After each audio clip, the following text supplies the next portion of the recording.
Oi, gente, mais um vídeo sobre o cangaço. Quero apresentar para vocês aqui uma réplica dos soldados volantes de Pernambuco do Brasil. Aqui as plantas nativas, aqui a igreja de Nossa Senhora da Saúde, que vocês vão encontrar uma igreja nos moldes dessa. Lá em Nazaré do Pico, que foi exatamente onde alicou a prima do Virgulino, cangaceiro Lampião, ela casou na igreja. Isso aqui é uma réplica, né? Aqui é Mané Neto, né? E aqui também ele, Capitão Mané Neto, certo? Isso daqui é souvenir e lá em Nazaré vocês vão encontrar esses produtos, né, artesanais, né? E aqui nós estamos mostrando, né, a Vila de Nazaré do Pico é o lugar onde o Virgulino passou boa parte de sua vida, lá em Nazaré do Pico, no município de Floresta do Navio. Vocês vão encontrar também os escombros da casa dos pais do Virgulino.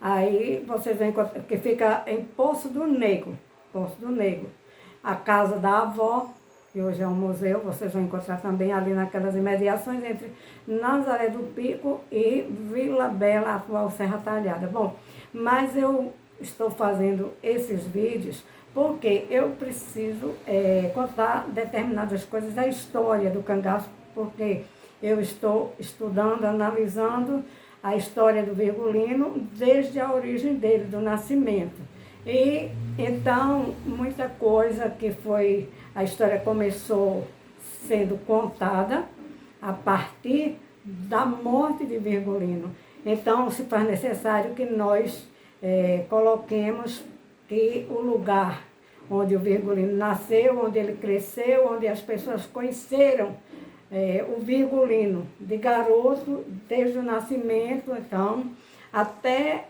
a idade adulta, foi quando ele foi expulso de Nazaré do Pico.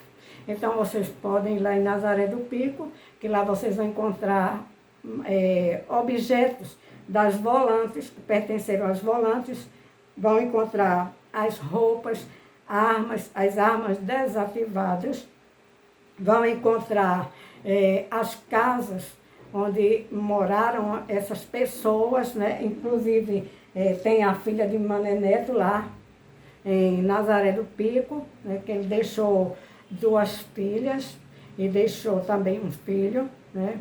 E então nós estamos pretendendo mostrar exatamente a história, porque o pessoal de Nazaré conhecia o Virgulino, ele frequentou a feira de Nazaré e as pessoas lá conheceram o Virgulino.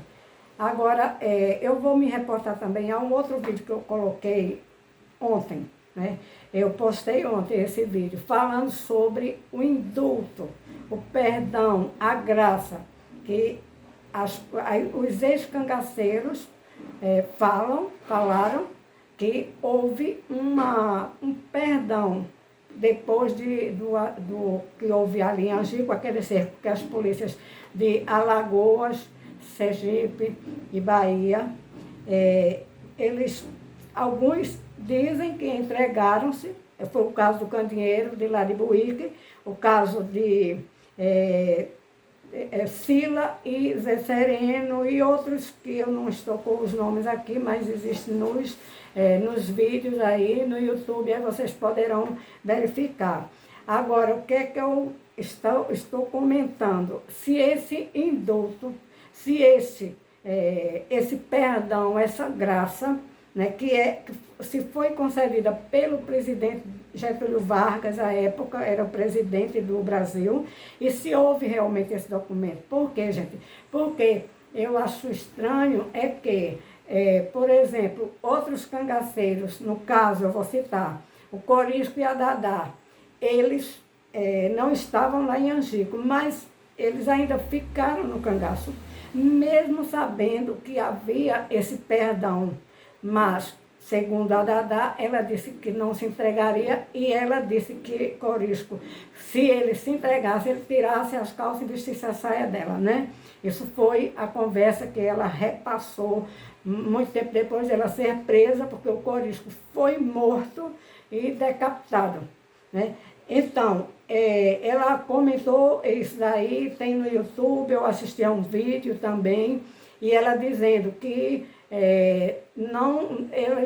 o Virgulino também jamais se entregaria, que o Virgulino era uma pessoa boa e maravilhosa, né? Esquecendo ela que o Virgulino foi uma pessoa que o presidente da República mandou que exterminasse o cangaço, em especial que pegassem o Virgulino e levasse como prova a cabeça do Virgulino e dos outros cangaceiros. Isso foi feito.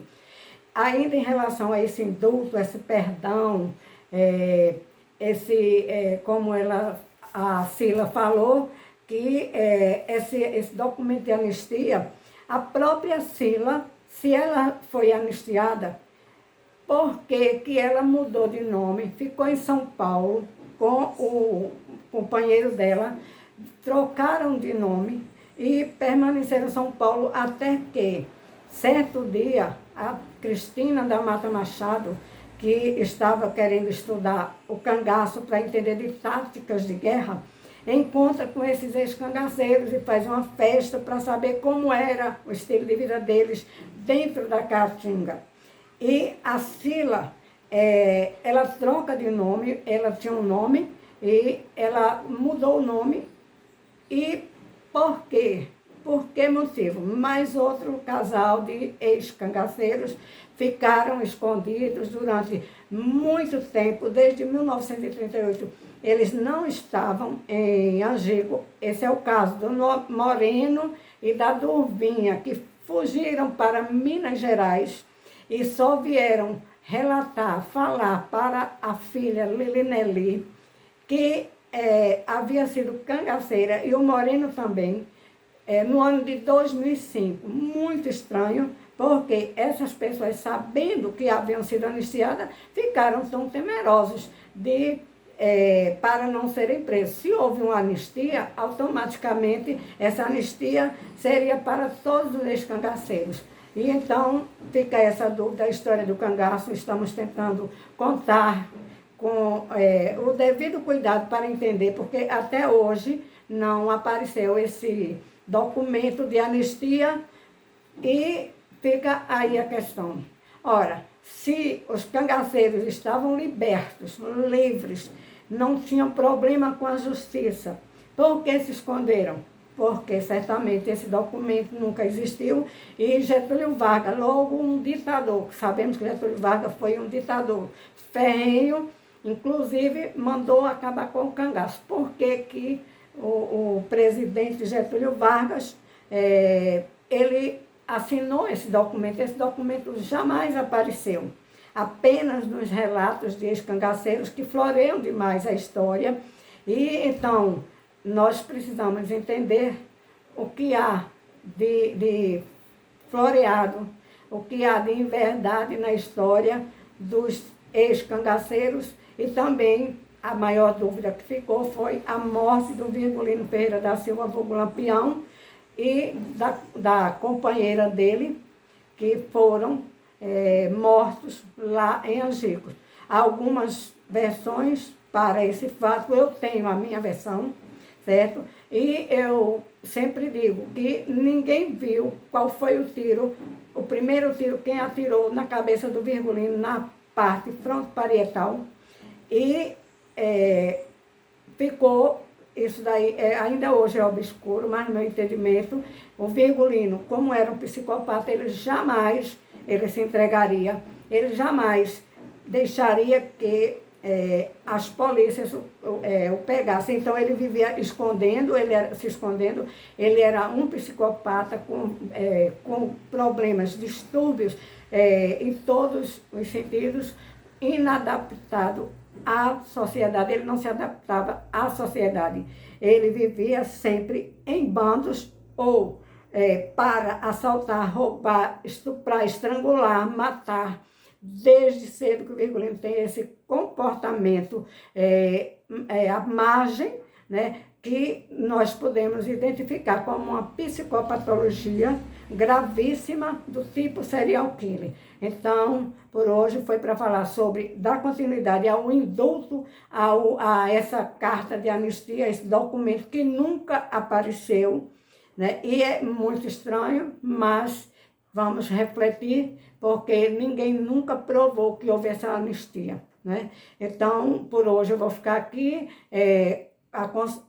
Eu gostaria assim de dizer que lá em Nazaré do Pico, qualquer pessoa que quiser fazer os seus estudos, aprofundar nessa questão do cangaceirismo lampiônico, pode ir em Nazaré do Pico, na Vila de Nazaré, que tem o casario, ainda está da mesma maneira que foi há mais de 117, 118 anos atrás, continua sendo a mesma coisa, e lá vocês vão encontrar quem conte essa história do cangaceirismo lampiônico para vocês. Vão encontrar também coisas da região, comida típica, e Nazaré está se preparando para o grande evento, a grande festa, né, que vamos ter nos próximos meses. Teremos festas em Nazaré do Pico, e lá tem também o pico, o mirante de Nazaré do Pico, gente, que era onde o Virgulino ele se escondia, né? Por isso que eu digo que ele tinha uns costumes assim um tanto estranhos, porque ele se escondia, vivia em plena Caatinga, não tinha residência, não tinha casa. Então, o Virgulino jamais teve quaisquer ideologias político, sócio, religiosa, nenhuma. O Virgulino nunca quis ter uma casa, porque ele era uma pessoa de uma personalidade comprometida e com costumes arcaicos, né? Costumes que ele não era uma pessoa que ele não vivia socialmente bem. E o Virgulino jamais foi bandido social. O Virgulino foi bandido mesmo, matador, e ele foi bandido da Caatinga, né? Dos sertões do Nordeste do Brasil. Atuou em 7 estados, e nós precisamos contar a história do Virgulino para que as pessoas entendam como foi, como que o Virgulino viveu desde o seu nascimento até o tempo que ele passou lá em Nazaré do Pico e em Pernambuco, e assim sucessivamente. Vamos lá, gente, quem quiser se inscreva no nosso canal. No meu canal é Psicologia do Cangaço, e também eu tenho esse canal no YouTube, no Facebook e no Instagram. E estamos aí para falar sobre Nazaré do Pico, sobre o cangaceirismo lampiônico, e deixar essa história mais para que as pessoas entendam que o Virgulino era uma pessoa indócil, né? Aparentemente ele era calmo, mas ele não era calmo. Ele fazia tudo, ele tinha a mania de ele gostava de tocar fogo nas pessoas. Ele tinha esse costume da não é nem tecnia, né? Mas ele usava as armas, as balas, o fogo, tocava fogo em casas, em pessoas, em animais. E é isso aí, gente. A história do Virgulino precisa ser melhor contada. Então, esse é o nosso compromisso. Like aí, para que quando eu colocar esses vídeos vocês possam assistir. E aqui a igrejinha de Nazaré do Pico, né? Aqui o Mané Neto, que o Virgulino não gostava. Tinha realmente, quando ele via as forças das volantes, ele perguntava: de onde é essa volante? Aí, essa volante é de Nazaré. Nós somos de Nazaré. É isso aí, gente. Tudo de bom e até o próximo vídeo.